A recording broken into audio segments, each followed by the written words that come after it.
Matahari pagi menyinari gedung-gedung pencakar langit yang terbuat dari kaca dan baja di pusat kota Jakarta. Ibu kota yang kini telah menjadi pusat bisnis dan inovasi. Di antara gedung-gedung yang paling megah, berdirilah Menara Adidaya, sebuah kolosus setinggi 35 lantai yang menjadi markas perusahaan-perusahaan paling bergengsi di Indonesia. Di lantai 30 bersemayamlah Adiraja Investama, yang dipimpin dengan tangan besi oleh Bapak Adiraja. Ia adalah seorang pria yang percaya bahwa kekuasaan finansialnya menempatkannya di atas manusia biasa. Pada Senin pagi itu, Bapak Adiraja tiba di tempat parkir pribadi dengan mengemudikan mobil Mercedes-Benz impornya. Ia memarkirkan mobilnya di slot parkir dengan nama yang terukir di plakat emas dan merapikan dasi sutra Italia di depan kaca spion. Pada usia 45 tahun, Bapak Adiraja mempertahankan penampilan yang sempurna. Rambutnya yang memutih tertata rapi, setelan jas pas badan yang harganya setara dengan gaji tahunan salah satu karyawannya, dan jam tangan Swiss yang ia pamerkan sebagai trofi dari pencapaian finansialnya. "Selamat pagi, Bapak Adiraja," sapa satpam gedung sedikit membungkuk. Bapak Adiraja hanya mengangguk, matanya tak lepas dari ponsel model terbaru. Baginya, karyawan seperti itu hanyalah bagian dari latar belakang, tidak layak mendapatkan perhatian penuhnya. Saat ia berjalan melintasi lobi marmer menuju lift pribadi, Bapak Adiraja melewati orang-orang layaknya seorang raja di antara rakyat jelata. Para karyawan membuang muka, yang lain memaksakan senyum gugup. Semua orang tahu tentang temperamennya yang meledak-ledak dan bagaimana satu kata yang salah dapat membuat mereka kehilangan pekerjaan. Di dalam lift, ia menekan tombol lantai 30 dan mulai menelepon, tidak peduli dengan dua penumpang lain yang tampak menciut di sudut-sudut kabin. "Dono, saya tidak tertarik dengan alasan. Tanah itu harus jadi milik kita. Paling lambat akhir bulan, jika pemilik tidak mau menjual dengan harga yang kita tawarkan, cari tahu sesuatu tentang dia. Setiap orang punya titik lemah, utang tersembunyi atau rahasia keluarga." Ia berhenti sejenak memperhatikan dua penumpang lift lainnya yang mencoba berpura-pura tidak mendengarkan. "Kita bicarakan lagi nanti di kantor saya." Lift berhenti di lantai 15 dan dua penumpang itu buru-buru keluar seolah mereka akhirnya bisa bernapas lega. Bapak Adiraja tersenyum puas. Ia menyukai perasaan berkuasa ini. Mengintimidasi tanpa harus bersusah payah. Tiba di lantai 30, sekretarisnya Amira sudah menunggunya dengan sebuah map berisi dokumen dan secangkir kopi yang disiapkan persis seperti yang ia suka. "Selamat pagi, Bapak. Anda ada rapat dengan direksi jam 10 pagi, makan siang dengan Menteri Pembangunan Kota siang hari, dan jam 3 sore ada konferensi video dengan investor dari Dubai." Bapak Adiraja mengambil cangkir kopi tanpa mengucapkan terima kasih. "Batalkan makan siang dengan Menteri. Katakan saja ada hal tak terduga. Pejabat yang tidak becus itu hanya ingin lebih banyak uang untuk kampanye pemilihannya kembali. Dan suruh seseorang membersihkan kantor saya. Masih tercium bau cairan pembersih murahan dari minggu lalu." Amira mengangguk, menyembunyikan rasa tidak nyamannya. Ia telah bekerja dengan Bapak Adiraja selama 5 tahun dan masih belum terbiasa dengan sikapnya yang merendahkan orang lain. Tetapi gaji yang ia terima memungkinkannya untuk menafkahi ibunya yang sakit dan membayar biaya kuliah. Adik perempuannya harga yang banyak. Orang rela bayar untuk menanggung neraka, sehari-hari bekerja dengan Bapak Adiraja. Di dalam kantornya, Bapak Adiraja memandang pemandangan kota. Dari sana, ia bisa melihat kontras antara kawasan elit dan pemukiman yang lebih sederhana di Jakarta. Baginya, pemandangan itu dengan sempurna mewakili cara dunia bekerja. Beberapa orang dilahirkan untuk berada di puncak, memandang ke bawah, sementara yang lain ditakdirkan untuk merangkak di bawah. "Bapak, Ibu Siti dari Biro Properti Puspita di telepon." Amira mengumumkan melalui interkom. Bapak Adiraja mengangkat telepon dengan senyum yang tidak terlihat di kantor. Ibu Siti bertanggung jawab atas negosiasi tanah strategis di sekitar area Central Business District, CBD, di mana Bapak Adiraja berencana membangun kompleks hunian mewah yang akan melipat gandakan kekayaannya. "Ibu Siti, sayangku, berikan saya kabar baik." "Selamat pagi, Bapak Adiraja. Maaf, sepertinya kita ada masalah. Tanah itu sudah terjual kemarin sore." Bapak Adiraja merasa darahnya mendidih. Apa maksudmu terjual? Kepada siapa? Sebuah perusahaan bernama Pusaka Utama. Dari informasi yang saya dapat, mereka membayar tunai di atas harga pasar. Pusaka Utama? Saya belum pernah dengar. Siapa para amatir ini? Bapak Adiraja memukul meja dengan sangat keras hingga pulpen emasnya jatuh ke lantai. Cari tahu segalanya tentang mereka. Saya ingin tahu siapa di balik ini dan bagaimana mereka bisa mendahului saya. Setelah menutup telepon, Bapak Adiraja tetap menatap keluar jendela. Kini pemandangannya buram karena amarah. Selama 20 tahun menjadi pengusaha di Jakarta, ia telah membangun reputasi yang didasarkan pada rasa takut. Tidak ada yang menyeberangi jalannya, tidak ada yang berani bersaing di wilayahnya. Intercom berbunyi lagi. Bapak, saya ingatkan, dalam 30 menit lagi rapat dengan direksi tentang pemotongan staf di divisi keuangan akan dimulai. Bapak Adiraja tersenyum. Pemotongan staf adalah salah satu bagian favoritnya dalam pekerjaan. Ada sesuatu yang menarik dalam memutuskan nasib profesional seseorang. Melihat keputusasaan di mata mereka yang menerima berita itu. Baginya itu adalah bentuk lain dari pelaksanaan kekuasaan. Siapkan daftar nama-nama itu. Saya ingin Budi keluar. Idiot itu mempertanyakan keputusan saya di rapat terakhir. Bapak Adiraja merapikan jam tangannya. Dan tolong bawakan kopi baru. Yang ini sudah dingin. Saat menunggu pikirannya kembali pada Pusaka Utama. Siapa yang berani bersaing dengannya di Jakarta? Tidak peduli. Seperti banyak orang lain yang mencoba, mereka akan segera belajar bahwa Bapak Adiraja bukan hanya pengusaha sukses, melainkan seorang predator di dunia bisnis. Apa yang tidak Bapak Adiraja ketahui adalah, pada saat yang sama, seorang wanita berusia 52 tahun, mengenakan seragam kebersihan sederhana, diam-diam memasuki lobi Menara Adidaya. Dengan kartu identitas yang hanya menamainya Siti Staf Kebersihan, ia mengamati segala sesuatu dengan saksama, mencatat setiap interaksi, setiap tatapan, setiap gerakan karyawan dan eksekutif yang lewat terburu-buru tanpa menyadari kehadirannya. Beberapa orang akan membayangkan bahwa wanita paruh baya dengan rambut yang sebagian memutih tersembunyi di bawah topi sederhana yang membawa peralatan kebersihan akan mengubah selamanya kerajaan yang diyakini Bapak Adiraja tidak dapat ditembus.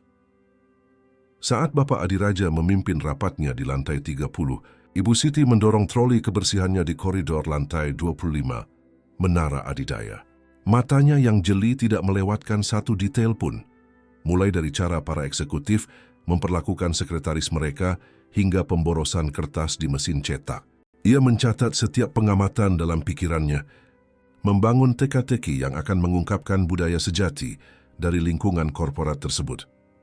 Ibu Siti tumbuh di pinggiran kota Surabaya, putri seorang pedagang batik dan seorang pengrajin kayu yang mengajarinya nilai-nilai kerja keras dan kejujuran. Sejak kecil ia menunjukkan kecerdasan yang luar biasa, memenangkan beasiswa yang membawanya hingga ke Fakultas Ekonomi dan Bisnis. Selama 3 dekade, ia mengubah toko bahan bangunan kecil warisan ayahnya menjadi salah satu grup perusahaan terbesar di Indonesia, selalu menjaga prinsip-prinsipnya dan menghargai orang di atas keuntungan. Sekarang, pada usia 52 tahun, Ibu Siti adalah Presiden Grup Pusaka, sebuah konglomerat yang mencakup Pusaka Utama, perusahaan yang baru saja mengakuisisi Menara Adidaya dan beberapa properti komersial lainnya di Jakarta. Namun, sedikit yang tahu wajahnya, ia lebih suka tidak menonjolkan diri, berfokus pada ekspansi bisnisnya yang berkelanjutan dan kesejahteraan lebih dari 10.000 karyawannya yang tersebar di seluruh Indonesia. Ibu butuh bantuan dengan ini? Tanya seorang asisten muda, melihat Ibu Siti kesulitan mendorong troli yang berat melewati anak tangga kecil di koridor. Terima kasih, Nak, jawabnya dengan senyum tulus, memperhatikan bagaimana pemuda itu membantu tanpa ragu, meskipun setelan jasnya yang rapi kontras dengan seragamnya yang sederhana. Ibu baru di sini? Saya tidak ingat pernah melihat ibu sebelumnya. Komentarnya sambil merapikan dasinya setelah sedikit usaha. Saya baru mulai hari ini. Masih keliling gedung, jawab Ibu Siti, menjaga cerita samarannya. Kamu sepertinya suka pekerjaanmu. Ya, saya suka, tapi pemuda itu melihat sekeliling, memastikan mereka sendirian. Lingkungannya terkadang sangat beracun. Terutama ketika Bapak Adiraja sedang tidak mood yang hampir setiap hari, ia menambahkan dengan tawa gugup. Ibu Siti mengangguk penuh pengertian. Saya pernah bekerja di tempat seperti itu. Sulit rasanya ketika atasan lupa bahwa kita semua adalah manusia. Tepat sekali. Pemuda itu tampak lega karena menemukan seseorang yang mengerti. Oh, nama saya Dimas, saya analis keuangan junior. Senang bertemu Dimas, saya Siti. Setelah percakapan singkat, Dimas harus kembali bekerja dan Ibu Siti melanjutkan inspeksi tersamarnya. Ini bukan pertama kalinya ia menggunakan metode ini. Teknik perendamannya, seperti yang ia sebut, adalah ciri khas manajemennya. Sebelum mengimplementasikan perubahan di perusahaan manapun yang ia akuisisi, ia akan menghabiskan seminggu bekerja secara rahasia di berbagai sektor, merasakan langsung realitas para karyawan. Di ruang istirahat lantai 25, Ibu Siti menemukan 3 sekretaris sedang berbicara dengan suara pelan selama istirahat mereka. Ia masuk diam-diam dan mulai membersihkan permukaan sambil mendengarkan. Kamu dengar dia memecat Budi hari ini. Setelah 15 tahun di perusahaan, langsung dibuang begitu saja. Komentar salah satu dari mereka tampak tertekan. Katanya hanya karena Budi menyarankan pendekatan yang berbeda untuk proyek CBD. Jawab yang lain, memutar matanya. Pria itu benar-benar monster. Jangan keras-keras. Peringatan dari yang ketiga. Dinding di tempat ini punya telinga. Ibu Siti berpura-pura fokus pada noda yang sangat sulit di wastafel sambil terus mendengarkan percakapan itu. Kalian sudah dengar menara ini dijual? Tanya sekretaris pertama mengubah topik. Amira bilang Bapak Adiraja marah besar karena dia kehilangan tanah penting karena perusahaan yang sama yang membeli gedung ini. Pusaka sesuatu kan? Belum pernah dengar komentar yang kedua. Katanya dipimpin oleh seorang wanita yang memulai dari nol. Seorang self-made woman seperti kata orang bule. Jelas yang pertama. Dengan nada kagum. Ibu Siti menyembunyikan senyum kecil saat meninggalkan ruangan itu. Itulah mengapa ia menjaga profilnya tetap rendah. Ia ingin dihakimi berdasarkan tindakan dan prinsipnya, bukan karena kekayaan atau kekuasaannya. Saat mendekati lift, Ibu Siti melihat seorang pria parubaya memarahi seorang asisten muda yang tampak akan menangis. Pria itu, dengan kartu identitas yang menamainya sebagai direktur, menunjuk beberapa dokumen dengan agresif. Tidak becus. Kamu tahu kerugian yang bisa ditimbulkan oleh kesalahan ini? Teriaknya sama sekali mengabaikan bahwa mereka berada di ruang publik. Ibu Siti mengamati adegan itu dengan sedih. Budaya beracun tampaknya meresap di setiap level hierarki gedung itu. Saat menunggu lift, ponselnya bergetar pelan. Itu adalah pesan dari asisten pribadinya. Rapat dikonfirmasi untuk besok jam 10 pagi. Semua direktur akan hadir, termasuk Bapak Adiraja. Apakah Anda butuh hal lain untuk operasi penyamaran Anda? Ibu Siti dengan cepat membalas, semua terkendali. Besok kita akan lihat apakah kesan pertama ini terkonfirmasi. Lift tiba dan Ibu Siti masuk, menarik troli kebersihannya. Lift itu kosong, memberinya waktu sejenak untuk merenung. Dalam karir panjangnya, ia telah bertemu banyak Bapak Adiraja, pria dan wanita yang mengacaukan kekuasaan dengan hak untuk merendahkan orang lain, yang melihat karyawan sebagai pion yang dapat dibuang alih-alih sebagai manusia dengan martabat dan potensi. Filosofi bisnisnya adalah kebalikannya. Grup Pusaka dikenal dengan kebijakan penghargaan terhadap manusia, program pengembangan profesional, dan pembagian keuntungan. Ibu Siti sangat yakin bahwa sebuah perusahaan hanya bisa benar-benar berkembang ketika semua yang terlibat berkembang bersama. Lift berhenti di lantai 30. Wilayah kekuasaan Bapak Adiraja. Ibu Siti ragu sejenak, lalu memutuskan bahwa itu adalah kesempatan sempurna untuk mengamati epicentrum masalah. Ia mendorong trolinya keluar dan mulai membersihkan kaca koridor yang mengarah ke ruang kepresidenan yang mewah. Dari tempatnya, ia bisa melihat Bapak Adiraja melalui dinding kaca kantornya melambai-lambai dengan marah saat berbicara di telepon. Bahasa tubuhnya memancarkan arogansi dan ketidaksabaran. Di sampingnya, seorang sekretaris yang tampak lelah, mungkin Amira, yang disebutkan oleh para wanita di ruang istirahat, mencoba menunjukkan beberapa dokumen, tetapi hanya menerima isyarat penolakan. Maaf, ibu tidak seharusnya di sini, kata sebuah suara di belakangnya. Ibu Siti berbalik dan melihat seorang pria berjas yang tampak seperti seorang manajer. "Maaf, Bapak, saya sedang membersihkan koridor," jawabnya dengan rendah hati. "Lantai 30 punya jam khusus untuk kebersihan. Kami tidak ingin staf kebersihan mondar-mandir selama jam kerja," jelasnya, dengan nada yang mencoba sopan namun merendahkan. "Kembalilah setelah jam 6 sore." "Baik, Bapak." "Maaf atas ketidaknyamanannya," jawab Ibu Siti, mulai mengumpulkan peralatannya. Saat ia kembali ke lift, ia melihat Bapak Adiraja keluar tiba-tiba dari kantornya, tampaknya dalam perjalanan ke suatu rapat. Tatapan mereka bertemu sejenak.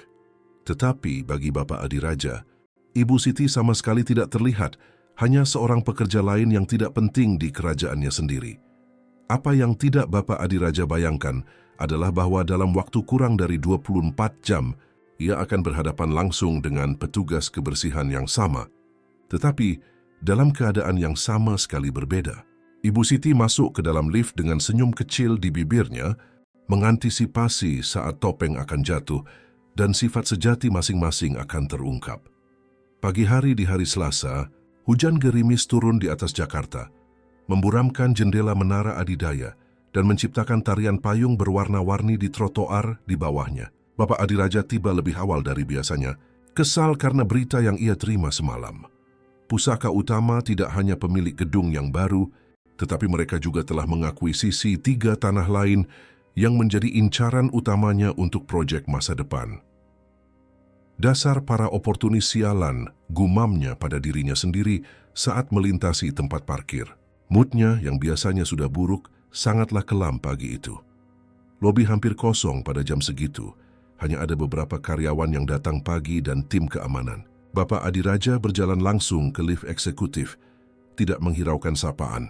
Ia masuk ke dalam kabin yang kosong dan segera mengeluarkan ponselnya untuk memeriksa pesan-pesannya saat pintu lift menutup.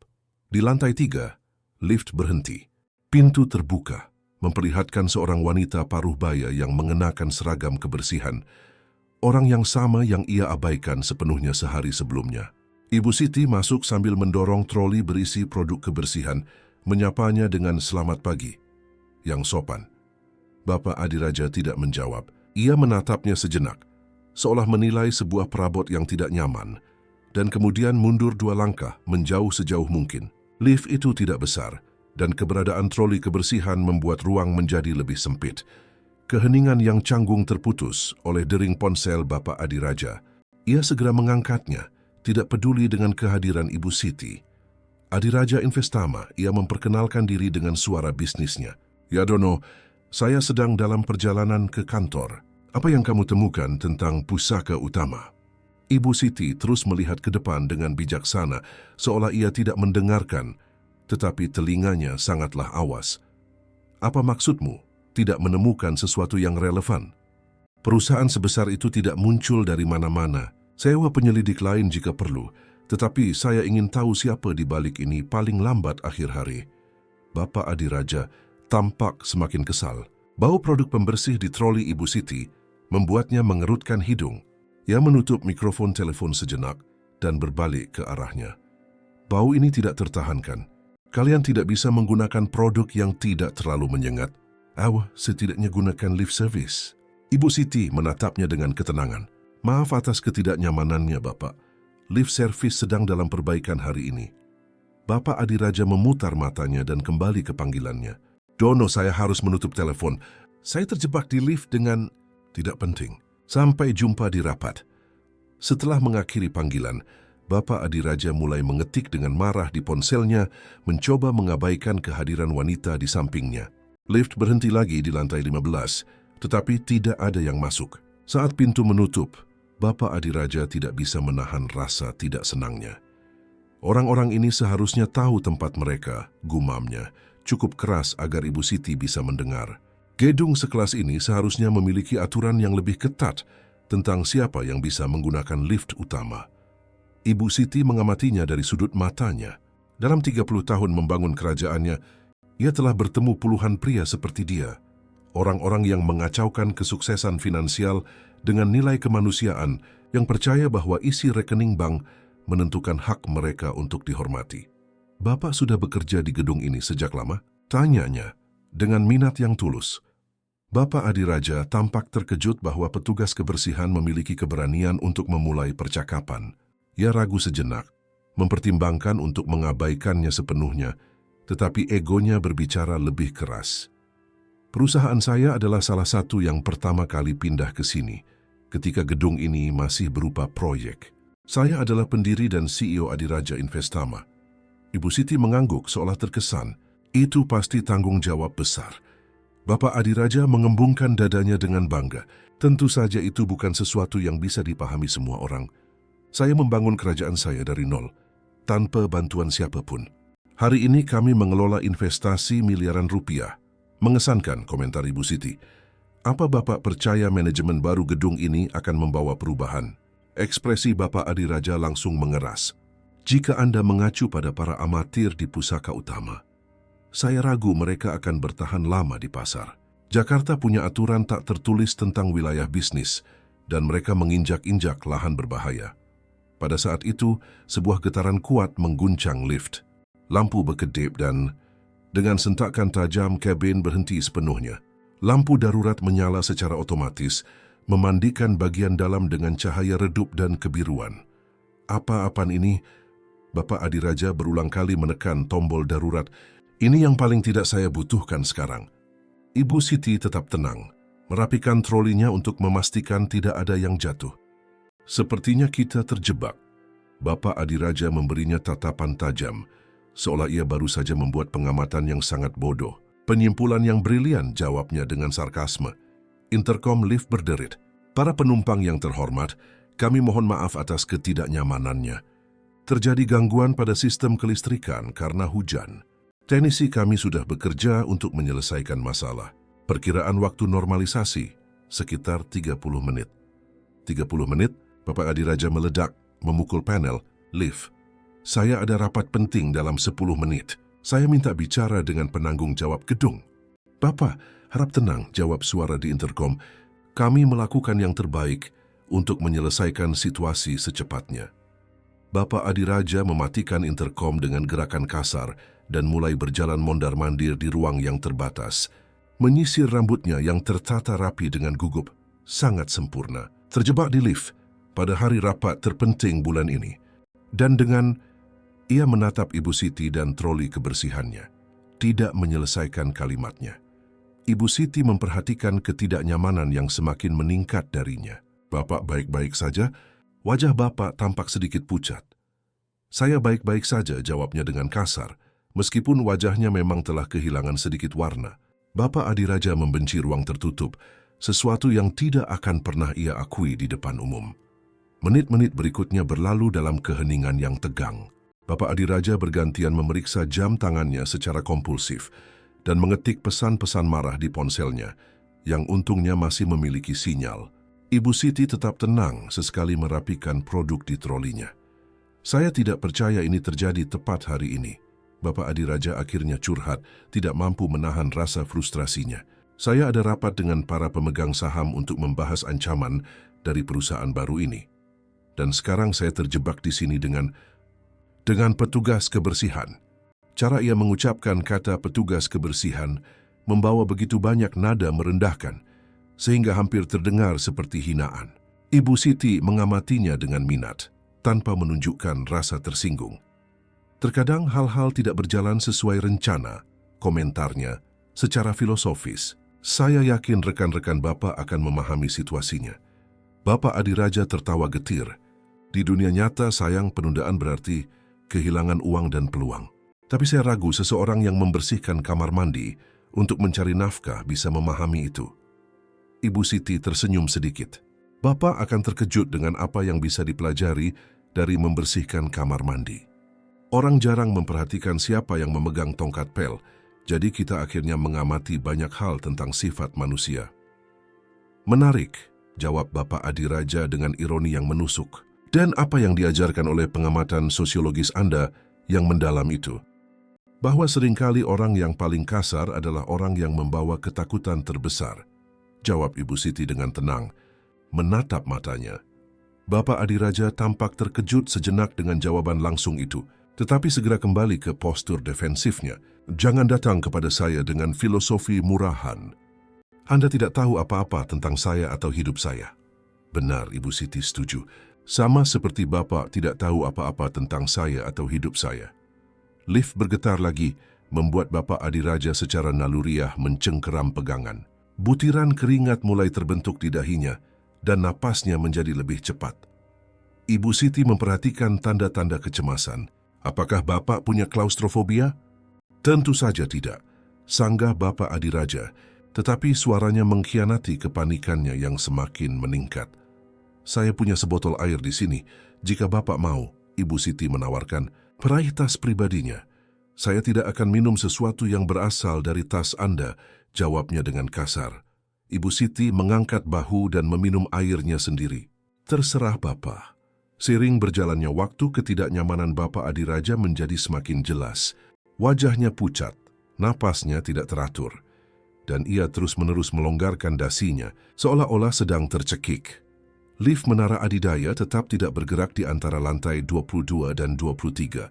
Sudah 20 menit sejak mereka terjebak, dan kecemasan Bapak Adiraja semakin terlihat. Setelan jasnya yang tadinya sempurna kini memiliki noda keringat di bawah lengannya. Dasi Italianya longgar di lehernya, dan rambutnya, yang biasanya tertata rapi, berantakan setelah ia berulang kali menyisirnya dengan tangannya. Ini tidak bisa dimaafkan. Gedung sekelas ini tidak boleh memiliki kegagalan seperti ini. Teriaknya memukul panel darurat lagi.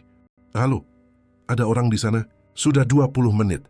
Intercom berderit dan sebuah suara yang lelah menjawab, kami terus bekerja untuk menyelesaikan masalah, Bapak.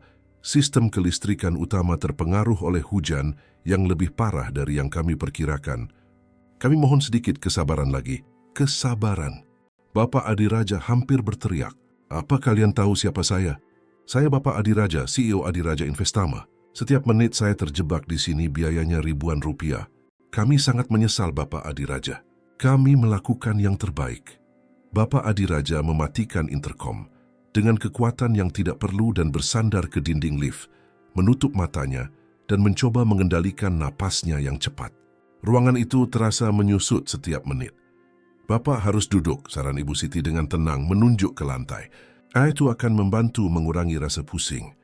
Saya tidak akan duduk di lantai lift seperti ia ragu. Tidak bisa menyelesaikan kalimat merendahkan yang ada di ujung lidahnya. Seperti petugas kebersihan? Ibu Siti melengkapinya dengan senyum pengertian yang kecil. Percayalah Bapak, saat ini prioritas Bapak seharusnya adalah kesehatan Bapak, bukan penampilan Bapak. Bapak Adiraja menatapnya dengan kesal, tetapi gejala fisiknya yang memburuk, jantung berdebar, keringat dingin, pandangan sedikit kabur, akhirnya meyakinkannya. Ia perlahan meluncur di dinding hingga ia duduk di lantai lift. Kakinya terentang di depannya. Ibu Siti berlutut di sampingnya, menjaga jarak yang sopan. Bernapaslah perlahan. Hitung sampai 4 saat menarik napas. Tahan selama 2 detik, lalu buang napas sambil menghitung sampai 6.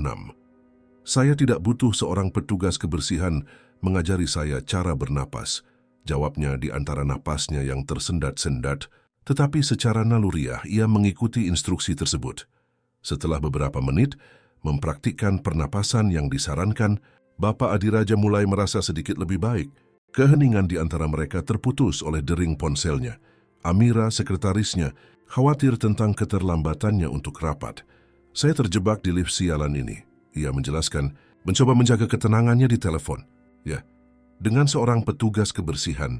Tidak, saya tidak tahu kapan saya akan keluar dari sini. Katakan pada para pemegang saham untuk menunggu.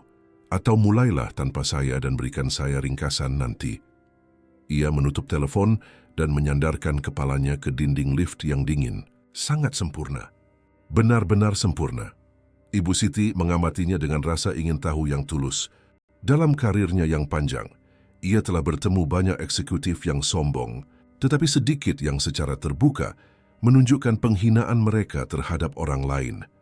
Anda tahu, ia memulai dengan santai, saya telah bekerja di bidang kebersihan selama bertahun-tahun, dan saya selalu terpesona melihat bagaimana orang bereaksi begitu berbeda terhadap lingkungan tempat mereka berada. Bapak Adiraja membuka satu mata untuk menatapnya. Apa maksudmu? Beberapa orang tidak peduli seberapa kaya atau pentingnya lingkungan itu, tetap rendah hati dan baik. Yang lain, ia berhenti sejenak penuh makna. Tampaknya perlu merendahkan orang lain untuk merasa lebih besar. Anda sedang menganalisis saya sekarang. Bapak Adiraja tertawa sinis. Coba tebak. Anda belajar psikologi sebelum memutuskan bahwa panggilan sejati Anda adalah menyikat lantai. Ibu Siti tidak terpengaruh oleh provokasi itu. Sebenarnya saya punya gelar master di bidang ekonomi dan bisnis dari Universitas Indonesia, UI.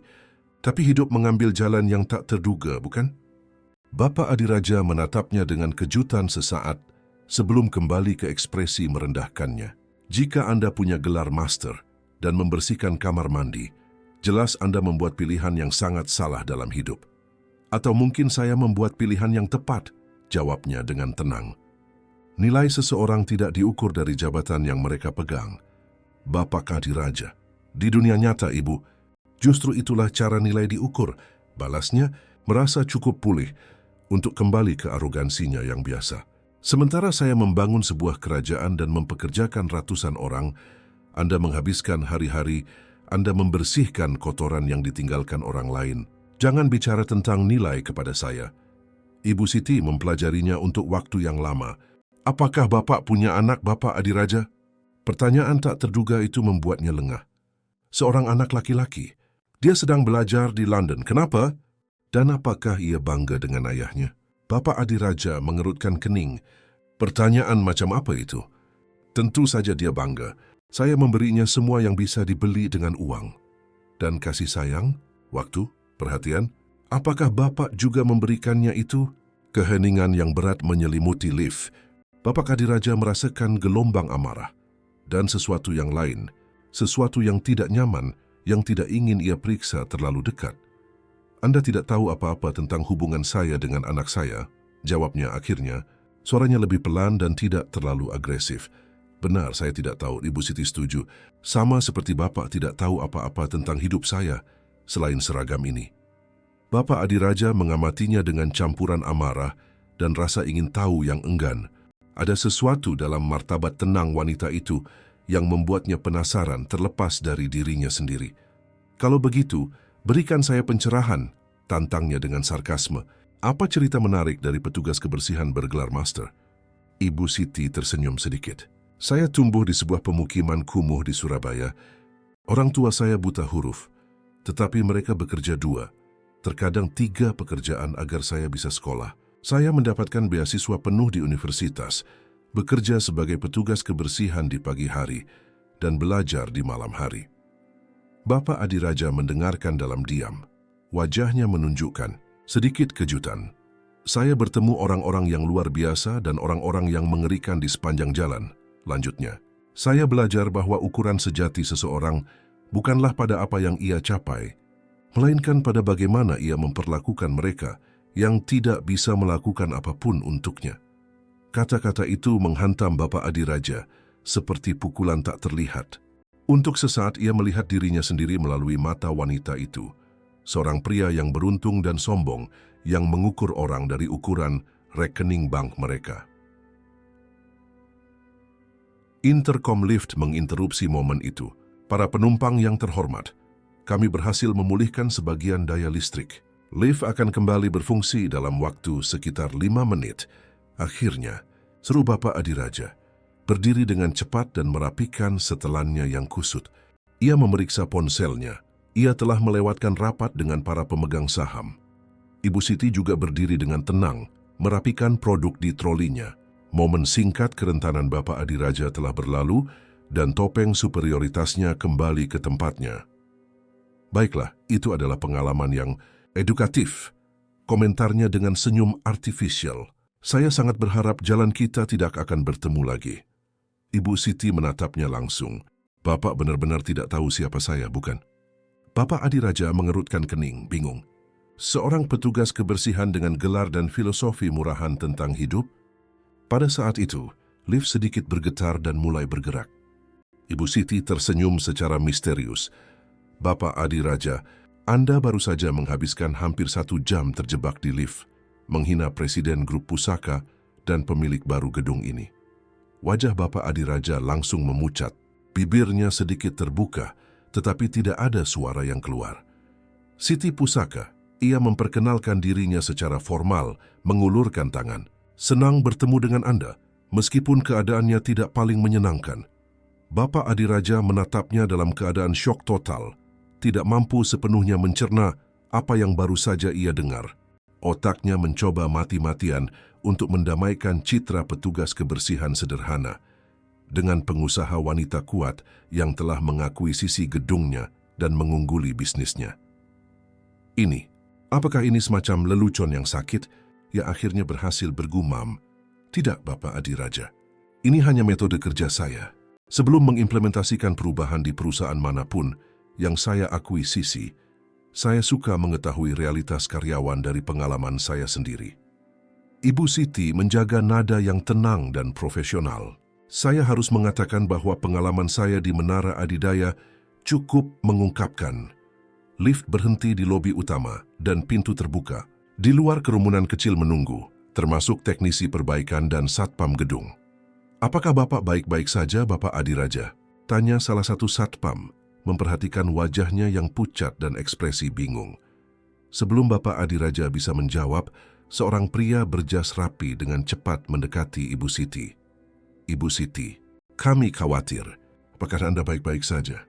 Baik-baik saja, Carlos jawabnya, menyerahkan kartu identitas palsu petugas kebersihan itu. Itu adalah pengalaman yang sangat edukatif. Pria itu melirik tidak setuju ke arah Bapak Adiraja, yang tetap membeku di tempatnya, mencoba memproses apa yang sedang terjadi. Bapak Adiraja, kata Ibu Siti, berbalik ke arahnya untuk terakhir kalinya, saya harap bisa bertemu Anda besok di rapat umum jam 10 pagi. Saya punya beberapa pengumuman penting untuk dibuat tentang masa depan gedung ini dan perusahaan yang beroperasi di dalamnya. Ia berjalan pergi dengan tenang, ditemani oleh Carlos dan dua asisten lain yang muncul entah dari mana, meninggalkan Bapak Adiraja, yang benar-benar tercengang, yang pandangan dunianya baru saja terbalik dalam beberapa menit.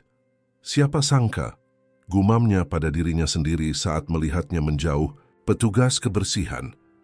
Bapak Adiraja tetap berada di lobi Menara Adidaya selama beberapa menit, menyaksikan dengan terkejut kelompok yang menemani Ibu Siti ke pintu keluar. Pikirannya masih mencoba memproses pengungkapan yang mengejutkan itu.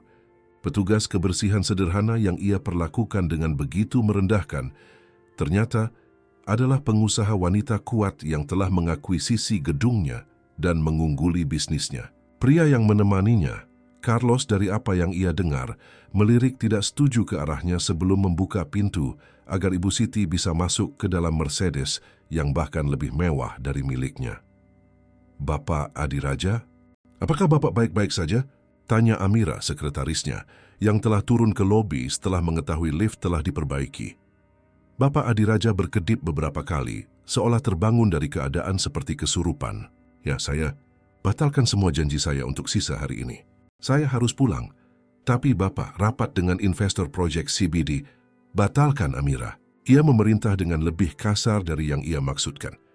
Melihat ekspresi sedih sekretarisnya, ia menambahkan dengan nada yang lebih terkontrol. Tolong, saya tidak dalam kondisi yang baik setelah insiden di lift tadi. Perjalanan ke penthouse-nya di kawasan elit Pondok Indah tidak pernah terasa begitu panjang. Bapak Adiraja mengemudi secara otomatis. Pikirannya dipenuhi dengan kilas balik setiap kata arogan. Setiap gerakan merendahkan yang ia tunjukkan kepada Ibu Siti selama ia terpaksa terkurung di lift. Kamu hanyalah seorang petugas kebersihan yang tidak akan pernah menjadi apa-apa dalam hidup. Kata-kata itu sekarang kembali menghantuinya, penuh dengan ironi yang kejam. Di apartemennya, Bapak Adiraja menuangkan segelas whisky yang cukup banyak dan berjalan ke balkon yang menawarkan pemandangan Jakarta. Di bawah, kota itu mengikuti ritme normalnya, tidak menyadari gempa pribadi yang baru saja mengguncang struktur hidupnya. Ponselnya berdering terus-menerus. Dono, direktur keuangannya, mungkin ingin tahu tentang rapat yang dibatalkan. Bapak Adiraja mengabaikannya. Setelah beberapa menit, sebuah pesan teks masuk. Saya menemukan informasi tentang Ibu Siti. Ini mendesak. Telepon saya. Dengan jari-jari yang sedikit gemetar, Bapak Adiraja menelepon kembali. Dono, apa yang kamu temukan? Bapak Adiraja, wanita ini sangat mengesankan. Suara Dono dipenuhi dengan kekaguman yang tidak biasa. Ibu Siti memulai dari nol, anak dari pedagang batik dan pengrajin kayu di Surabaya. Ia lulus dengan predikat terbaik di Fakultas Ekonomi dan Bisnis, mendapatkan gelar master dari UI seperti yang ia katakan, dan mengubah sebuah toko bahan bangunan kecil, warisan ayahnya, menjadi sebuah kerajaan. Bapak Adiraja menyesap whisky, merasakan cairan itu membakar tenggorokannya. Lanjutkan. Grup Pusaka mempekerjakan lebih dari 10.000 orang di seluruh Indonesia. Mereka memiliki kebijakan penghargaan terhadap manusia yang menjadi studi kasus di Harvard, pembagian keuntungan, rencana karir untuk semua tingkatan, bahkan karyawan kebersihan memiliki asuransi kesehatan dan beasiswa untuk anak-anak mereka. Dan bagaimana tidak ada yang pernah mendengar tentang dia di sini di Jakarta? Tanya Bapak Adiraja. Kekesalan terlihat dalam suaranya. Itulah intinya, jelas Dono dengan antusiasme yang meningkat. Dia sengaja menjaga profilnya tetap rendah. Jarang muncul di media, menghindari acara sosial. Mereka bilang dia secara pribadi mengunjungi setiap akuisisi baru dengan menyamar sebagai karyawan tingkat rendah untuk memahami budaya perusahaan sebelum mengimplementasikan perubahan. Bapak Adiraja menutup matanya, merasakan campuran beracun dari rasa malu dan amarah. Dan ada lagi, lanjut Dono, Pusaka Utama tidak hanya membeli menara adidaya. Mereka mengakuisisi 4 gedung komersial lain di kota, termasuk tempat beroperasinya Mega Karya Investama, pesaing terbesar kita. Pada dasarnya Bapak Adiraja, dia sekarang adalah pemilik properti tempat 2 perusahaan investasi terbesar di kota ini beroperasi. Brilian secara strategis, gumam Bapak Adiraja, enggan terkesan. Dan proyek CBD, tanah yang kita kalah dari mereka, saya dengar mereka berencana membangun bukan proyek komersial, tetapi pusat budaya dan pendidikan untuk remaja dari pemukiman kumuh, sebuah proyek nirlaba. Bapak Adiraja menutup telepon setelah beberapa menit, melempar ponselnya ke sofa seolah perangkat itu telah mengkhianatinya. Narasi yang terbentuk sangatlah menghancurkan egonya. Ibu Siti tidak hanya sukses, ia mewakili segala sesuatu yang bukan dirinya. Ia telah membangun sebuah kerajaan berdasarkan nilai, bukan hanya keuntungan. Izimar metiwat para selirakude. Ia menggunakan kekuasaannya untuk mengangkat orang lain, bukan untuk merendahkan mereka. Malam itu Bapak Adiraja tidak bisa tidur. Di antara tegukan whisky dan renungan pahit, ia menghidupkan kembali setiap momen di lift, setiap kata yang diucapkan, setiap ekspresi Ibu Siti saat ia memperlakukannya dengan hina. Bagaimana ia mempertahankan martabatnya, bahkan ketika ia mencoba meremukkannya dengan superioritasnya. Sekitar jam 3 pagi, Bapak Adiraja mendapati dirinya melakukan sesuatu yang tidak ia lakukan selama bertahun-tahun. Ia menelepon anaknya di London. Ayah, suara mengantuk Ardi. Anaknya yang berusia 22 tahun menunjukkan keterkejutan karena waktu panggilan itu. Apakah ada sesuatu yang terjadi? Tidak, nak, saya hanya... Bapak Adiraja ragu, tidak tahu persis mengapa ia menelepon. Hanya ingin tahu bagaimana kabarmu. Keheningan yang membingungkan menggantung di telepon sebelum Ardi menjawab, saya baik-baik saja. Ini jam 3 pagi di sana, ya. Ayah tidak pernah menelepon pada jam segini. Saya tahu, maaf. Bapak Adiraja menutup matanya. Ardi, apakah kamu bangga padaku? Pertanyaan itu tampak membuat pemuda itu lengah. Apa maksud ayah? Thurston Diokaupa, ini wafan surit. Si bahaik saya hisi, apakah kamu bangga dengan ayah yang seperti saya? Keheningan lain kali ini lebih lama. Ayah, apakah ayah mabuk? Tidak. Ya, sedikit, tapi itu tidak penting. Jawab pertanyaannya, tolong. Ardi menghela napas di seberang telepon. Dengar ya, saya bangga dengan kesuksesan. Profesional ayah, tentu saja. Ayah membangun sebuah kerajaan dari nol, seperti yang ayah selalu katakan. Tapi, terkadang saya berharap ayah membangun lebih sedikit kerajaan dan lebih banyak. Saya pindah tu, leksi kesebahan dia sematin tuan kita. Setelah ibu pergi, rasanya perusahaan adalah satu-satunya keluarga ayah. Kata-kata itu menghantam Bapak Adiraja seperti anak panah yang tajam. Mantan istrinya telah pergi 8 tahun yang lalu. Lelah berbagi hidup dengan seorang pria yang memprioritaskan bisnis di atas segalanya. Saat itu, Bapak Adiraja menganggap perpisahan itu sebagai ketidaknyamanan, hampir seperti bantuan, satu gangguan lebih sedikit dalam kenaikan tanpa henti ke puncak. Saya mengerti, gumamnya tenggorokannya tiba-tiba kering. Ayah, apakah ayah benar-benar baik-baik saja? Ayah tidak pernah mengajukan pertanyaan seperti ini sebelumnya. Ya, saya baik-baik saja. Saya mengalami hari yang berbeda. Istirahatlah, nak. Kita bicara lagi nanti. Setelah menutup telepon, Bapak Adiraja tetap tidak bergerak di sofa selama beberapa menit. Kata-kata anaknya bergema di pikirannya, terjalin dengan kata-kata Ibu Siti di lift. Ukuran sejati seseorang tidak terletak pada apa yang ia capai, tetapi pada bagaimana ia memperlakukan mereka yang tidak bisa melakukan apapun untuknya. Untuk pertama kalinya dalam bertahun-tahun, mungkin puluhan tahun, Bapak Adiraja membiarkan dirinya jujur pada dirinya sendiri. Apa yang telah ia capai, bagaimanapun juga, sebuah kerajaan yang dibangun di atas intimidasi. Sebuah reputasi sebagai pria yang harus ditakuti, bukan dihormati. Kekayaan yang tidak bisa membeli kekaguman anaknya sendiri. Sebuah kehidupan yang kosong dari hubungan yang tulus. Pagi tiba dan menemukan Bapak Adiraja masih terjaga, matanya yang merah terpaku pada pemandangan kota yang mulai terbangun. Dal sembi piram-ciam Sindriz akan menghadapi Ibu Siti lagi. Kali ini dalam sebuah pertemuan formal, di mana posisi mereka akan terbalik. Ia sebagai pemilik, ia sebagai penyewa. Pria yang berjalan ke kamar mandi untuk mandi air dingin bukanlah Bapak Adiraja yang sama yang masuk ke lift sehari sebelumnya. Sesuatu yang fundamental telah berubah. Sebuah retakan di baju besi arogansinya, pandangan pertama akan kemungkinan bahwa mungkin, hanya mungkin, ia telah menjalani seluruh hidupnya dengan nilai yang salah. Saat ia mencukur jenggotnya dengan teliti, Bapak Adiraja membuat keputusan. Ia akan menghadapi rapat itu bukan sebagai sebuah penghinaan yang harus ditanggung, tetapi sebagai sebuah kesempatan, mungkin yang terakhir, untuk menunjukkan bahwa masih ada sesuatu yang bisa diselamatkan dari kemanusiaannya. Pada saat yang sama, beberapa kilometer jauhnya, Ibu Siti juga bersiap-siap untuk hari yang menentukan.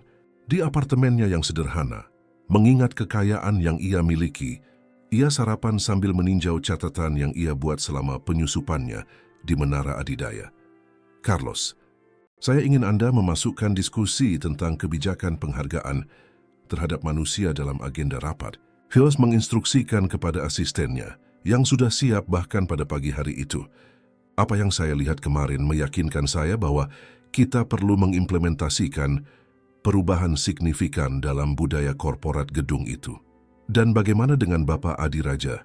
Tanya Carlos, yang menyaksikan keadaan bingung pengusaha itu sehari sebelumnya. Apakah Anda berencana? Ibu Siti tersenyum lembut. Bapak Adiraja adalah pria yang cerdas, yang membangun bisnis yang solid. Saya tidak tertarik untuk menghancurkannya, Carlos. Tapi ia butuh kejutan realitas. Anda punya hati yang sangat murah hati, komentar Carlos, yang telah bekerja dengan Ibu Siti selama lebih dari 2 dekade. Ini bukan kemurahan hati, ini strategi. Ia mengoreksi meskipun senyumnya membantah kekerasan kata-katanya. Orang-orang seperti Bapak Adiraja bisa menjadi sekutu yang berharga ketika mereka mengarahkan energi mereka ke arah yang baik. Atau mereka bisa menjadi musuh yang pahit dan pendendam. Pilihan ada di tangannya setelah hari ini. Saat ia bersiap untuk pergi, Ibu Siti melirik seragam kebersihan yang dilipat dengan rapi di atas sebuah kursi. Sebuah pengingat akan pelajaran yang ia harap telah ia ajarkan tidak hanya kepada Bapak Adiraja, tetapi juga kepada semua eksekutif di Menara Adidaya. Tepat pukul 9.30 pagi, lobi Menara Adidaya mulai menerima arus orang yang tidak biasa. Eksekutif dari semua perusahaan yang berlokasi di gedung itu, yang dipanggil untuk rapat luar biasa dengan pemilik baru, tiba dalam kelompok-kelompok kecil, berbicara dengan suara pelan, berspekulasi tentang apa yang menanti mereka. Di antara bisikan-bisikan itu, nama Bapak Adiraja sering disebutkan. Rumor tentang pertemuannya dengan Ibu Siti di lift telah menyebar dengan kecepatan yang mengesankan.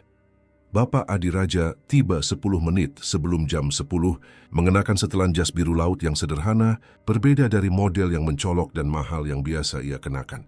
Ia memilih untuk mengendarai mobilnya sendiri, tanpa supir. Ia memperhatikan tatapan ingin tahu dan bisikan ketika ia melintasi lobi menuju auditorium utama.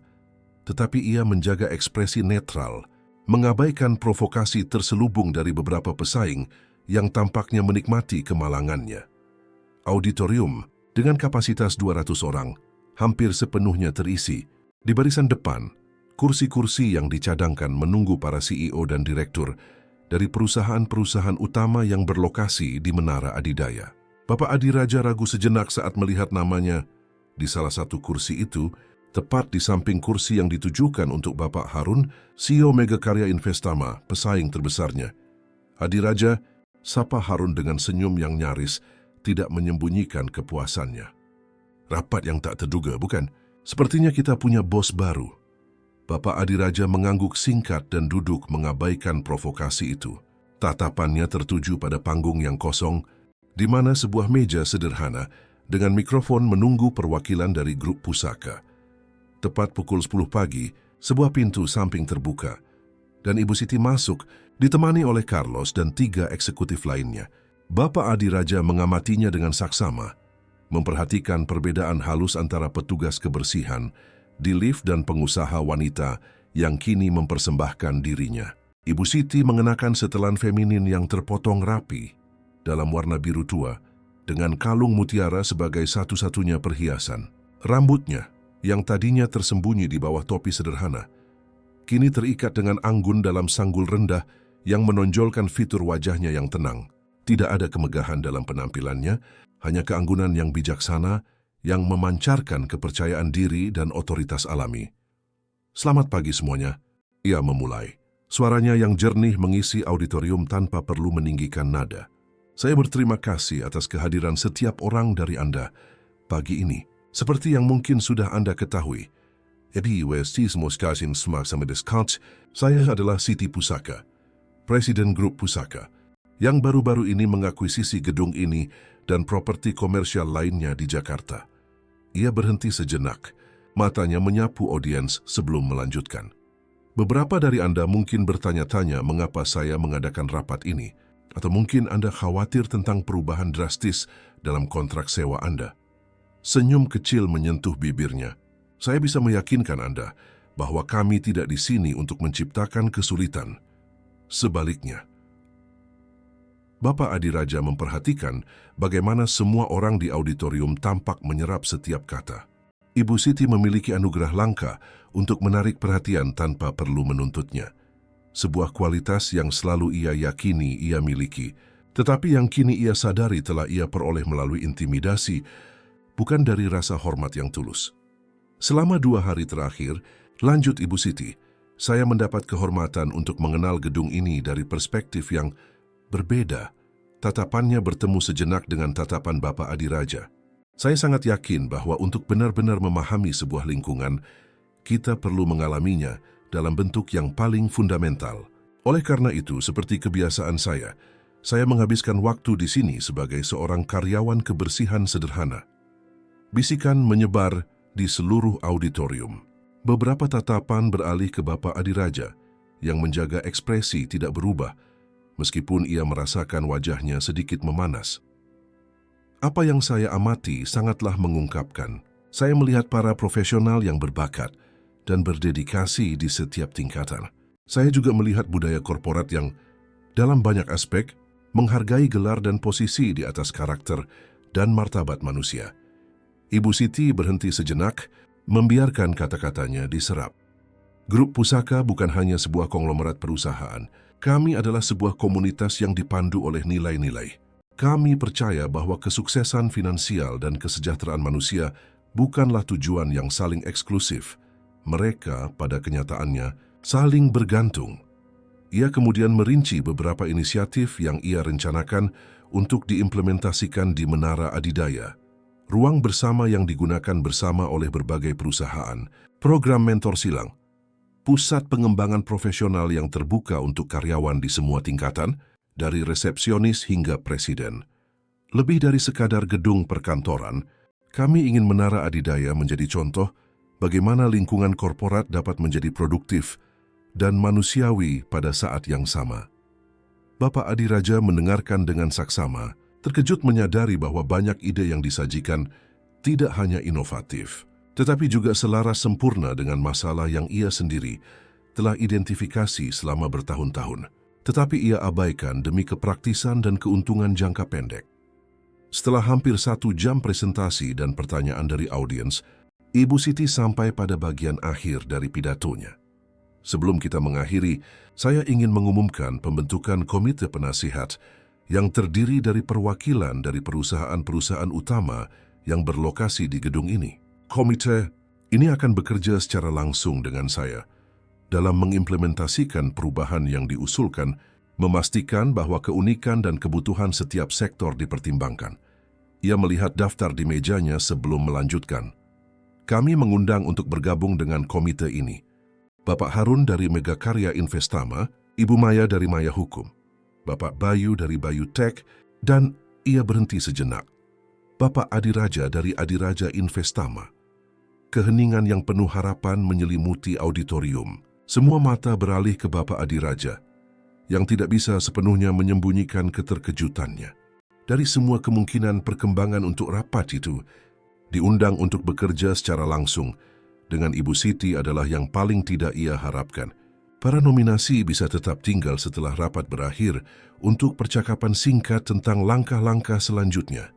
Ibu Siti menyimpulkan, "Bas Setan, saya berterima kasih sekali lagi atas kehadiran semua orang, dan saya siap untuk pertanyaan individu selama perjamuan yang akan disajikan di lobi." Saat para peserta berdiri dan mulai menuju pintu keluar, Bapak Adiraja tetap duduk, memproses apa yang baru saja terjadi. Harun berhenti di sampingnya dengan ekspresi bingung. "Apa yang kamu lakukan sampai layak mendapatkan ini, Adiraja?" "Saya pikir setelah insiden di lift itu, saya juga terkejut." Harun, jawab Bapak Adiraja dengan tulus. Ketika auditorium kosong, hanya menyisakan 4 eksekutif yang ditunjuk untuk komite, Ibu Siti mendekat secara pribadi, menyapa setiap orang. Ketika ia sampai pada Bapak Adiraja, ia mengulurkan tangannya dengan senyum tenang. "Bapak Adiraja, terima kasih telah bersedia menjadi bagian dari komite ini." Bapak Adiraja menjabat tangannya, memperhatikan jabatannya yang kokoh. "Sejujurnya, Ibu Siti, saya tidak mengerti mengapa Anda memilih saya setelah pertemuan kita di lift." Kias melengkapinya dengan senyum kecil. "Justru karena itu, Bapak Adiraja." Melihat ekspresinya yang bingung, Ibu Siti membawanya ke sudut yang lebih terpencil, sementara Carlos mengurus pembicaraan dengan anggota komite lainnya. "Anda pasti bertanya-tanya, mengapa saya menempatkan Anda dalam posisi berpengaruh setelah cara Anda memperlakukan saya?" katanya secara langsung, tanpa dendam dalam suaranya. "Pertanyaan itu terlintas di kepala saya. Aku Bapak Adiraja. Selama karir saya, Bapak Adiraja, saya belajar mengenali pola perilaku. Apa yang saya lihat di lift adalah seorang pria yang sombong dan tidak peka. Ya, tapi saya juga melihat sesuatu yang lain. Dan apa itu?" tanyanya dengan rasa ingin tahu yang tulus. "Saya melihat seorang pria yang cerdas, strategis, dan dengan kapasitas kepemimpinan yang tak terbantahkan meskipun salah arah. Saya melihat seseorang yang membangun bisnis yang solid dan dihormati, terlepas dari metode yang dipertanyakan." Ibu Siti berhenti sejenak, menatapnya langsung di mata.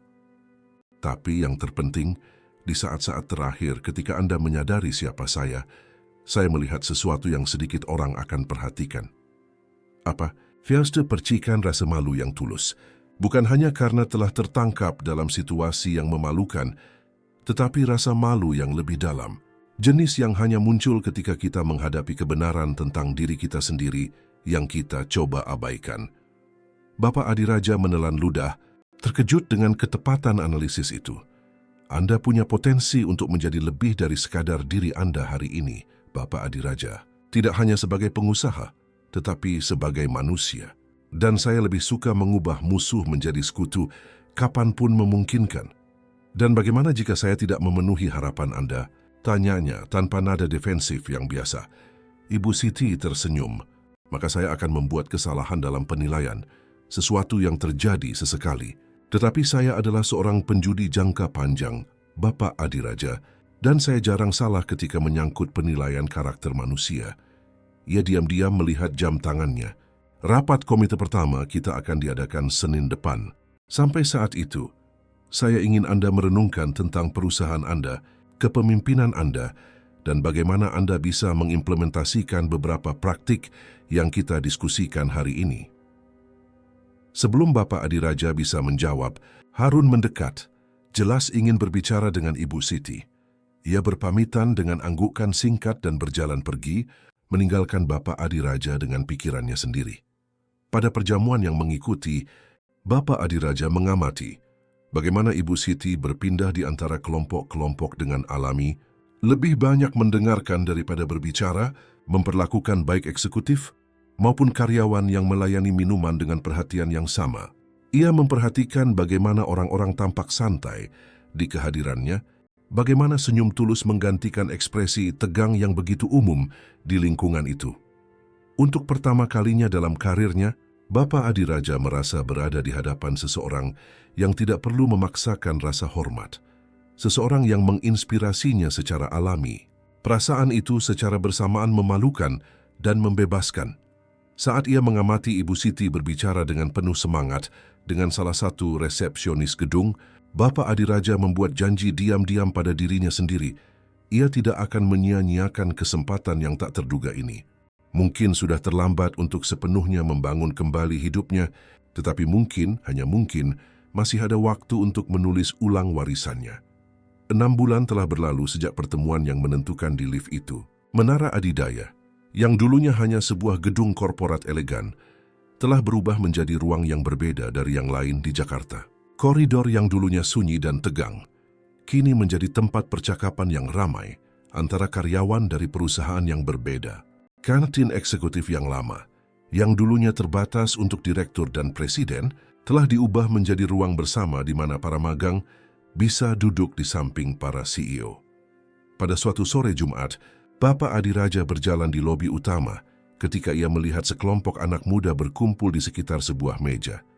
Memeriksa denah dan maket, ia mendekat dengan rasa ingin tahu. Bapak Adiraja senang melihat Bapak, sapa Dimas, bukan anaknya, tetapi analis keuangan muda yang beberapa bulan sebelumnya telah membantu Ibu Siti dalam penyamarannya sebagai petugas kebersihan. Sekarang Dimas memimpin proyek sosial Menara Adidaya, sebuah inisiatif yang menawarkan mentor profesional kepada remaja dari pemukiman kumuh. Bagaimana proyeknya, Dimas? Tanya Bapak Adiraja, memeriksa gambar di atas meja. Luar biasa. Ini adalah finalis dari lomba desain yang kami adakan di sekolah negeri. Proyek pemenang akan diimplementasikan di ruang komunitas yang sedang kami bangun di tanah CBD. Bapak Adiraja mengamati dengan minat yang tulus antusiasme para siswa muda yang awalnya tampak takut dengan kehadirannya, tetapi segera santai ketika mereka menyadari minatnya yang tulus pada ide-ide mereka. Itu adalah reaksi yang masih ia biasakan, orang-orang yang tidak takut padanya, tetapi hanya menghormatinya. Mengesankan komentarnya menunjuk ke salah satu market. Saya sangat menyukai integrasi antara ruang dalam dan luar, mengingatkan pada arsitektur modern. Penulis proyek muda itu, seorang siswa berusia 17 tahun dari sekolah negeri di pemukiman kumuh, tersipu bangga. Itu persis inspirasinya, Bapak. Bapak tahu tentang arsitektur? Hanya dasar-dasarnya, jawab Bapak Adiraja dengan senyum. Tetapi saya ingin tahu lebih banyak. Mungkin kamu bisa menjelaskan detail proyekmu.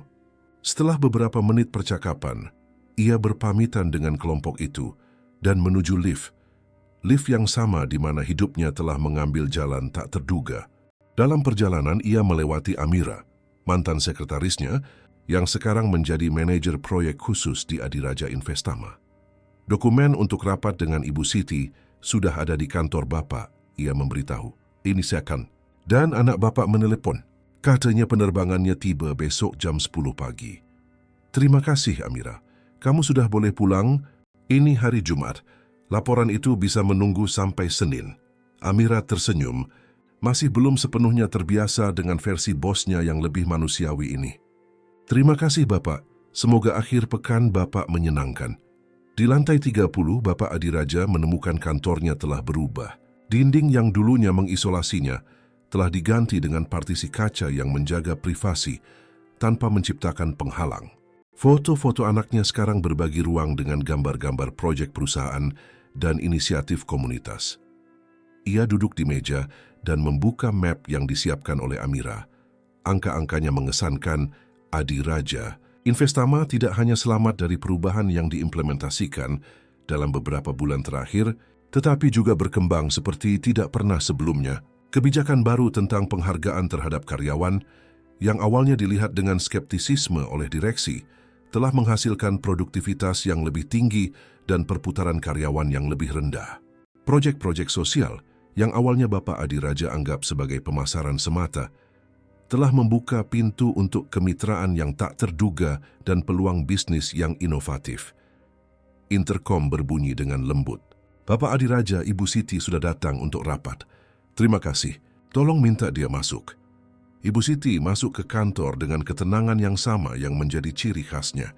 Ia mengenakan setelan yang elegan namun sederhana dan membawa map yang mirip dengan yang sedang Bapak Adi Raja periksa. Selamat sore, Bapak Adi Raja.